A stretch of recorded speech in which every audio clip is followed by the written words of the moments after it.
Over the last couple of weeks, one very usual question that I am getting from a lot of managers is, how can I be sure that my employees are working remote? Well, honestly, having led a team of 250 people remotely for almost 2 years already, I can assure you that measuring the productivity of a remote team is pretty much the same as measuring it on a physical workspace. There are not really so many differences, while however you might have to invest in some tools that allow you to track how your people work. In this video I will just go over a few techniques or tools that you can use to measure your employees' productivity while they're working at home, and we're gonna see some that are more on the free managing side of the spectrum and more on the controlling management side of the spectrum. So let's get to it. Number one, no tools, complete trust. So the first tool you can use, or the first method you can use, is to actually not be controlling at all. Basically, you trust that your employees will do their job and that they will do it in the same way that they did it while they were working in front of you in the office. You would just sit on your office and you would wait for them to knock on your door and say, hey, here's the report you asked for. So why would you think that they would do any differently at home? They would send you an email saying, hey, here's that file you asked for. Number two, follow-ups. So follow-ups are also something that you probably do in your office. You probably do this in the form of a meeting or as an email. You would send your employees a follow-up questionnaire or a follow-up email saying, okay, look, what did you do today, or what did you do yesterday? How's your progress? Is this coming along okay or not?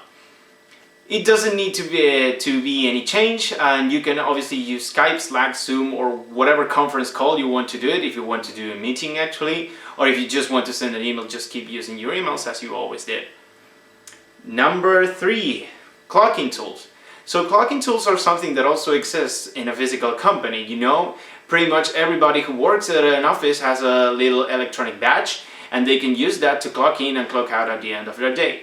When you're working remotely, you will also probably need one of this if you're working in a country like Spain, which requires your employees to register the hours that they have worked, including overtime hours. Clock-ins also allow you to, effectively see that somebody is working at their agreed time and not at some other time. In this case, probably it will be hard for you to find a free solution, so you would have to actually invest in a tool such as When I Work or OpenTime Clock, which are not really costly. So, easy solution, cheap enough. Number four, due dates. Due dates are simple. Basically, you would allow your employees to have leeway in how they organize their time, and this is actually one of the things I think it's best about remote work. They could work at any given time so long as they, send you the things that they're supposed to do by the deadline. However, the one disadvantage here is that if they're not actually doing anything, you won't find out until it's too late. So I would recommend that if you're gonna go for the deadlines, you also make sure that you send them regular follow-up emails so that you have follow-up meetings to detect the problems or the delays early on. Again, this is something that even if you were sitting with them in the same workspace, you would probably do. Number five, KPIs. So KPIs, key performance indicators, are basically targets that your team needs to achieve. And the math here is very simple. So if someone has a target and they accomplish the target, then basically they're working. You can be sure that they are. However, it's not possible to measure every single type of work with KPIs or with a fixed target. For example, while we could say that a translator has to do 300 words per hour, or a customer service agent has to do, I don't know, let's say 40 tickets per day, you cannot say that a programmer will have to do 1,000 lines of code per day, as it's not realistic. That's not how you measure their work. In this case, you have to go with some other metrics like man hours. Basically, you would use a rough estimate of how many hours would it take to complete a certain task, and then compare how many hours the person actually took against your estimate. Obviously, in order to have correct estimates, you need to take metrics. If you haven't been gathering data and thus have reliable metrics for your team, then this is simply not viable, as simply saying a number out of the top of your head will probably mean that A, you will be disappointed because this will not be done in that time, and B, your employee is going to get completely stressed because they're going to be sure that they will fail with the target that you have set. A word of warning here is that in remote cases, many times, employees tend to speculate, and they say that if they are really productive, they can just slack off for a couple hours and then make up the time. Well, some employees do know their abilities, and it's true that they can make up for lost productivity or for slacking off for a couple hours. However, usually, if they focus on speed, their quality suffers greatly for it. Number 6, screen sharing. Screen sharing, well, it's pretty self-explanatory. You will basically sit and you will have your employees screen share their activity during a certain period of time. The catch here is that both your employee and yourself need A, the time availability to do so, as actively looking at someone's screen for a lot of time will consume, well, maybe hours depending on how much you want to control them. And B, you need a very strong bandwidth. Well, both of you do actually. However, you can do this with any conference call program, you can do it with Zoom, you can do it with Skype, with Slack, etc. Number 7, remote desktop control. Remote desktop controls apps are basically apps that allow you to take control of your employee's desktop. There are some free solutions. You can have TeamView, you can have Google Chrome's remote desktop control. The advantage over screen sharing here is basically that you can take control of your employee's remote desktop at any time you want, as long as you have the credentials. However, you may be, if you don't tell them that you will do so, interrupting them while they are doing something important. Or they may think that they got a virus suddenly if they're not too tech savvy. You also require a strong internet connection, and so does your employee, as well. Remote control takes up a great deal of bandwidth.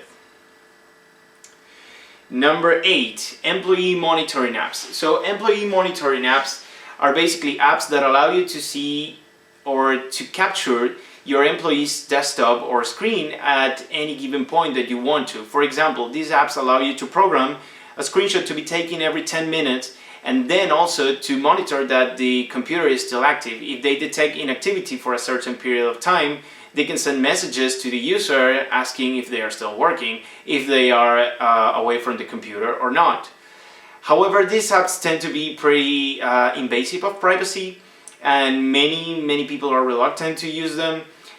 Speaking for myself, well, actually speaking for my team, I got testimonies from many agents that have worked on other companies which enforce these apps to be used, and their experience has not been nice. They have actually preferred to go to, well, other companies that do not resort to these kinds of measures.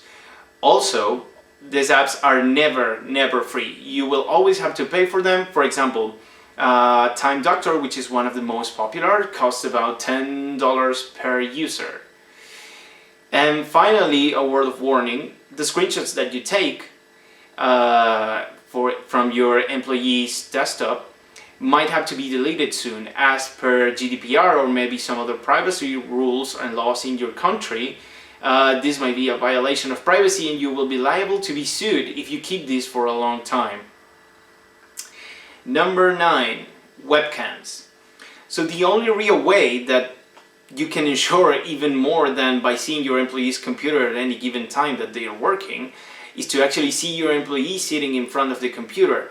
However, it is very difficult, first, to have a strong bandwidth to be able to sustain a webcam from all your employees at the same time. Maybe your employees do not have a webcam, because I'm pretty sure that when they signed your contract, you never thought, hey, I might require them to have a webcam because at some point they're going to have to work remote.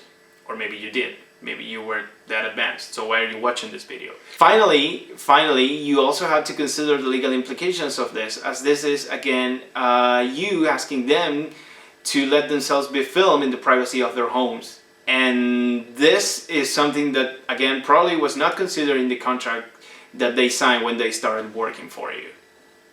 Also, it's very demotivating for an employee to feel like they have a security camera at home from their boss. Ultimately, none of these methods is free of cost. Sometimes it's money, sometimes it's time, sometimes it's your employees' morale or their trust in you, but there's always a catch. However, I hope that you have come to the same conclusion that I have, that many of these methods are just basically the same that you would do sitting at your office. It's just now you're a little bit more reliant on the internet. And well, I hope that you find the one that is right for you. I would recommend though that you start with something in the middle. I would say KPIs if you have been taking metrics. If you have not been taking metrics, maybe a combination of more than one method works for you. Well, actually, speaking from my own experience, what we do is use KPIs and a clocking tool, and that is enough. We don't need to have more visibility over our employees' activity or what's going on in their screens at any given time. So thanks for watching. I hope that you have found this video useful, and if you have any questions, just leave me a message and I'll be happy to answer it for you.